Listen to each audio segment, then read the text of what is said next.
ഇന്ന് നമ്മൾ സംസാരിക്കാൻ പോകുന്നത് ഒരാൾക്ക് അയാൾ പാരമ്പര്യമായിട്ട് അയാളെ ഫാദറോ അല്ലെങ്കിൽ അയാൾ മദറോ അല്ലെങ്കിൽ അയാൾ ഗ്രാൻഡ് ഫാദറായിട്ട് കഷണ്ടി ആണെങ്കിൽ ഈ പാരമ്പര്യമായിട്ട് എത്രത്തോളം അയാൾക്ക് കഷണ്ടി ആവാനുള്ള പോസിബിലിറ്റി ഉണ്ട് എന്നാണ് നമ്മളിന്ന് സംസാരിക്കാൻ പോകുന്നത്.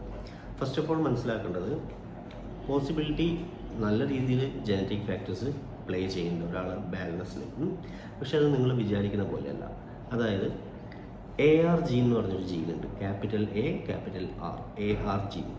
ഈ AR ജീൻ എന്ന് പറയുന്നത് ആക്ച്വലി നമുക്ക് കാണുന്നത് ആക്ച്വലി എക്സ് ക്രോമസോമാണ്. നിങ്ങൾക്ക് എല്ലാവർക്കും അറിയാം ക്രോമസോംസ് 23 പെയർ ഓഫ് ക്രോമസോംസ് ഉണ്ട്.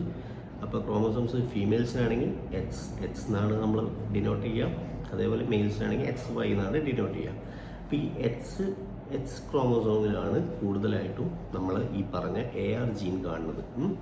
അതുകൊണ്ടാണ് എപ്പോഴും പറയുന്നത് ഈ AR ജീൻ എപ്പോഴും അമ്മേൻ്റെ ഭാഗത്തു നിന്നാണ് നമുക്ക് ആൺകുട്ടികൾക്ക് കൂടുതൽ കിട്ടുക. അതായത് എക്സ് ക്രോമസോമാണ് അമ്മേൻ്റെ ഭാഗത്തു നിന്ന് ഉണ്ടാവുക. Y ക്രോമസോം അച്ഛൻ്റെ ഭാഗത്തു നിന്ന് വന്നാൽ മാത്രമേ ഈ എക്സ് ക്രോമസോം വന്ന് അതൊരു ആൺകുട്ടിയായിട്ട് മാറുള്ളൂ. അപ്പോൾ അതുകൊണ്ട് എപ്പോഴും AR ജീന് അമ്മേൻ്റെ ഭാഗത്തു നിന്നാണ് വരിക.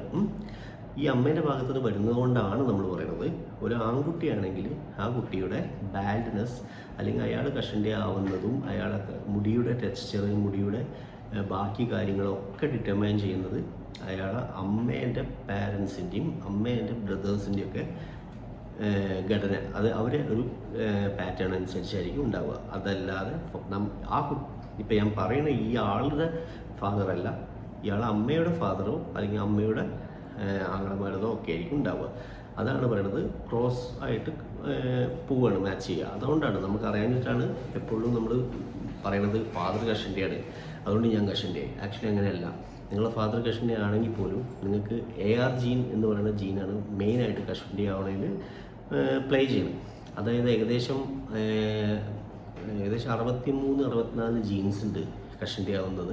അതിൽ ഏകദേശം 6 ജീൻസ് മാത്രമാണ് ഇപ്പോൾ പ്രോപ്പർലി നമ്മൾ സ്റ്റഡീഡ് ആയിട്ടുള്ളൂ. അതൊക്കെ വരുന്നത് X ക്രോമസോമിലാണ്.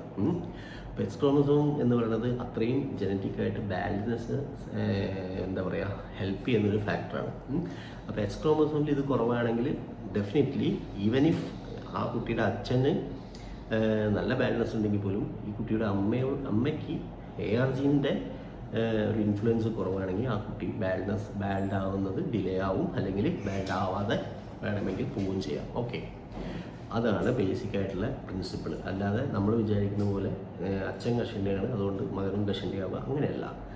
Depends on what the parents of, അതായത് മെയിലായിട്ടുള്ള ആളുകൾക്ക് ഫീമെയിലായിട്ടുള്ള അമ്മയുടെ, അതായത് ക്രോസ് ആയിട്ട് മകനാണെങ്കിൽ അമ്മേൻ്റെ ഫാമിലിയാണ് ഡിപ്പെൻഡ് ആവുക, മകളാണെങ്കിൽ പക്ഷേ നേരെ മറിച്ച് ഫാദറിൻ്റെ ഫാമിലി ആവണമെന്നില്ല.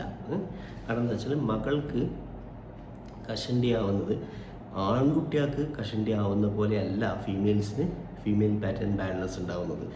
ഫീമെയിൽ പാറ്റേൺ ബാലൻസ് മെയിൻലി ജനറ്റിക്സിനേക്കാൾ ഉപരി അത് ഇമ്പോർട്ടൻ്റ് ആയിട്ട് വരുന്നത് ഫീമെയിൽസിലും ടെസ്റ്റോസ്റ്ററോൺ എന്ന് പറഞ്ഞ ഹോർമോൺ ഉണ്ട്. എല്ലാവരും വിചാരം ആണുങ്ങൾക്ക് മാത്രമേ ടെസ്റ്റോസ്റ്ററോൺ ഉള്ളതുണ്ടാകും.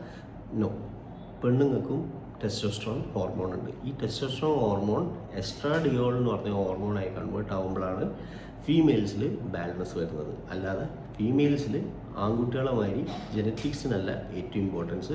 അവിടെ ഉള്ളത് ആൻഡ്രോജനിക് ആയിട്ടുള്ള അല്ലെങ്കിൽ ഹോർമോണൽ ഫാക്ടേഴ്സിനാണ് കൂടുതൽ ഇമ്പോർട്ടൻസ്. മനസ്സിലായല്ലേ? ഇതാണ് ഡിഫറൻസ്. Thank you.